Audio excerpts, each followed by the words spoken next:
All right, so get this. Picture yourself, right? Front row Yeah. at Milan Fashion Week, but like you're on your couch. Yeah. We're diving into all that today. How those massive fashion weeks went digital and what it means for, well, basically everything stylish. It's a pretty huge shift when you think about it, you know? Yeah. It's not just a couple live streams. This is a complete, like, reinvention of how we see and consume fashion. Like, completely. We've got a crazy amount of sources for this deep dive. Mm-hmm. Press releases praising this journalist, Simona Cochi. We have in-depth reports on the rise of these digital fashion weeks, even some insider perspectives from the Italian fashion scene itself. Ooh, nice. We're going to unpack all of this and try to understand not just what happened, but like why it matters. Yeah, it's like fashion and tech had a baby. Totally. And we're seeing the results of that still. And we're living in it. Yeah. Okay, so rewind. February 2020. Ooh. Pandemic's happening. The world's freaking out. In-person events are shutting down like everywhere. And then Milan Fashion Week does something totally unexpected. Yeah. Though entirely digital, like the whole thing. The whole shebang. First major city to do it, right? Yeah, it was a big move. I mean, the industry like completely relied on these big in-person spectacles. Right. So it was a big leap of faith, and ultimately it really worked out. It showed that fashion could not only like survive, but actually really thrive in the digital world. I'm picturing a lot of people behind the scenes kind of like, wait, how do we do this? Mm-hmm. What was that initial transition like? Oh, camera Nazionale, della Moda, Italiana, you know, CNMI. Yeah, same time. They stepped up big time. Okay. They built an entire platform for this event. And we're not talking just basic live stream. This was high definition. Runway shows, designer interviews, even virtual like backstage tours. Wow. They were trying to give viewers that you're there kind of experience. So they really went all in on the tech. Yeah. Is there anything particularly like innovative or surprising about how they use the technology? Absolutely. I mean, they use things like augmented reality, you know, AR, 360-degree cameras to give people that feeling of really being at the show. Like you're right there. Yeah, imagine like virtually walking down the runway or zooming in on like the details of a garment all from your couch. That's pretty amazing, and I bet it opened up the events to a whole new audience. Oh, yeah, for sure. I mean, this was like democratizing fashion on a level we'd never seen. Anybody with internet could experience these normally super exclusive events, geographic limitations, cost, all that out the window. Someone in, you know, a small town could suddenly have the same access as like a fashion editor in New York. That's amazing. So Milan was kind of leading the charge here, but they weren't exactly starting from scratch, were they? Yeah. Because we had this journalist, Simona Cochi, who was already doing the live stream thing even before the pandemic hit. That's right. Simona Cochi, she was a real pioneer in this space. She was the founder of this digital magazine called The Italian Way. And she was the first globally to stream from a major fashion week. I mean, she was streaming shows way back in 2014. Wow. Highlighting the work of Italian designers, giving people this glimpse into what was a really closed-off world. Yeah, like pulling back the curtain a little bit. Exactly. So she had this vision of making fashion more accessible even before it became like a out of necessity kind of thing. Yeah, she was ahead of the game. Her work wasn't just about the technology. It was about like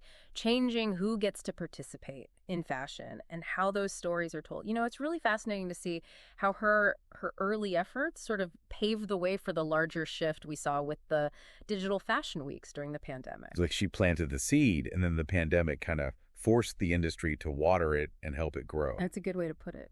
But Milan wasn't the only city to kind of embrace this digital format, right? Yeah. Each of the other fashion capitals kind of developed their own unique approach to it. Totally. So Paris, for example, went for a very cinematic and exclusive feel, focused on these beautifully produced fashion films and documentaries. They wanted to maintain that high fashion artistry. Even in the digital space, it was less about accessibility and more about creating this really curated, specific experience. Which makes sense. Paris is all about that luxury and refinement, that je ne sais quoi. Totally. So how did a city like New York, which is known for its energy and inclusivity, how did they approach Digital Fashion Week? New York went all in on interactivity. They were using platforms like IMAX, which gave viewers this immersive, larger-than-life experience. Okay. They even incorporated public voting on design, so everyone had a say in what was trending. That's so New York, like bringing everybody into the fold, making a big collaborative party. Exactly. It was all about engaging with the audience, making them feel like participants, not just passive viewers. And then you had London, which was really focused on showcasing emerging talent, sustainability efforts. They were using things like digital lookbooks in really creative ways. So each city took the digital format and kind of put its own spin on it, Yeah. which is pretty cool. Like everyone had the same ingredients, but ended up making completely different dishes. Yeah, But with all these different approaches, who do you think really nailed it? that's a tough question because, each city was really reflecting its own fashion personality, its priorities. Yeah. I mean, Milan's early adoption definitely set a precedent. Paris maintained its signature elegance. New York emphasized that inclusivity. London was all about the innovation. It wasn't about one city winning. It was more about this collective exploration of what Fashion Week could be. So it was less competition and more collaboration, everyone figuring out this new landscape together. But beyond just the spectacle of the events themselves, do you think this digital shift actually had a lasting impact on the industry? Oh, yeah, for sure. I mean, for one, viewership skyrocketed. Some reports suggest like a 300% increase compared to the old in-person events. Well, that's massive.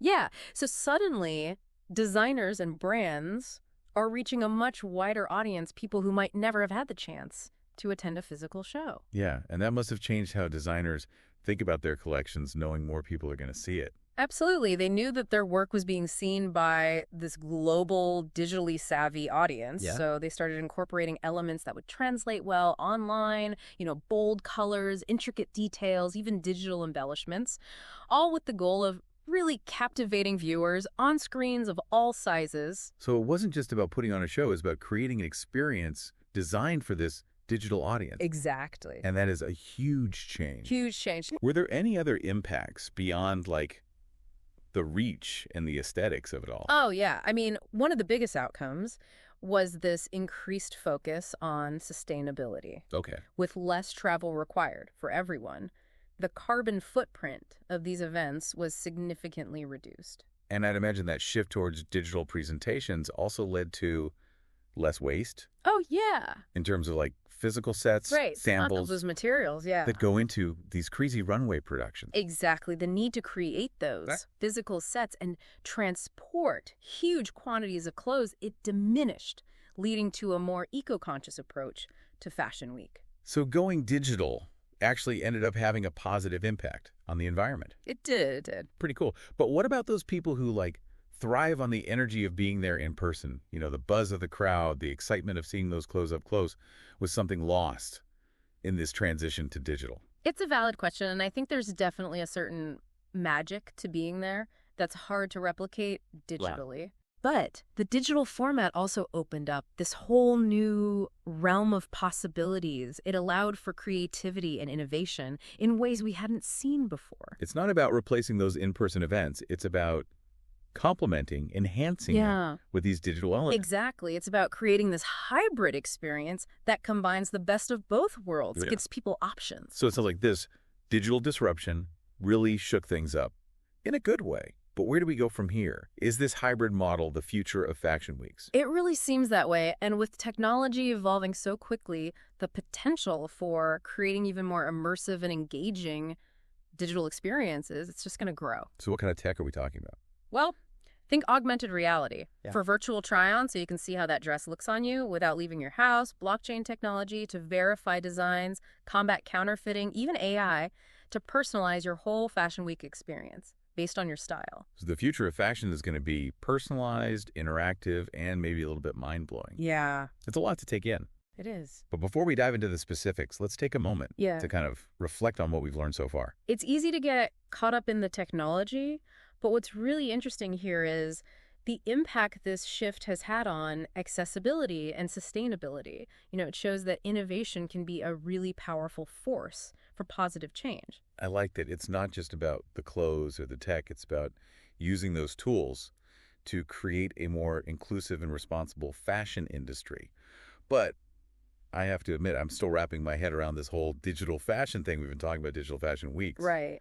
But what about the clothes themselves? Are we headed towards a world where we're all wearing virtual outfits? It's a question that's sparking a lot of debate and excitement in the industry, and it's something we'll definitely explore in more depth in the next part of our deep dive. Now you've got me really hooked. This feels like the beginning of a whole new era in fashion, and I'm ready to see where it goes.